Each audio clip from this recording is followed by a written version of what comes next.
या मध्य प्रदेशले first season MCL मध्य cricket league गर्नुभएको छ। So mainly त सब 8वटा जिल्लाले 8वटा जिल्लाकै प्लेयरहरूले चान्स पाउँदा चाहिँ एकदम खुसी लागिरहेछ। यस्तै टुर्नामेन्टहरू अझै भयो भने चाहिँ हाम्रो प्रदेशको प्लेयरहरू ग्रुम हुन्छ, राम्रो के अरे प्रतिभाहरू अगाडि आउनेछन् स्योर भविष्यमा। अनि अहिले हामी हेर्दा मध्य प्रदेशमा पहिलाभन्दा धेरै कम्पिटिसन भइसक्यो। सो यही गेमहरूले गर्दा स्योर यहाँबाट जति अहिले हामी नेसनल क्रिकेटरहरूसम्म स्योर अझै पनि के अरे बढ्छ यस्तै टुर्नामेन्टहरूले गर्दाखेरि।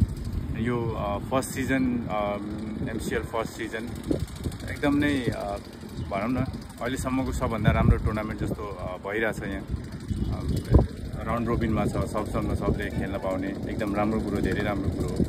र दुई ठाउँमा भेन्यू दुई ठाउँमा छ र दुईटै ठाउँको पिच पहिलाभन्दा चाहिँ धेरै राम्रो भएको छ र राम्रो अब क्वालिटी बलर क्वालिटी ब्याट्सम्यान यस्तै ग्राउन्डबाट यस्तै अब कम्पिटिसनबाट अगाडि बढेरै आउने हो। सो बेस्ट विसेस सबैलाई। अनि जतिजना हेर्दै हुनुहुन्छ हामीलाई किप सपोर्टिङ, हेरिराख्नु होला कृपया।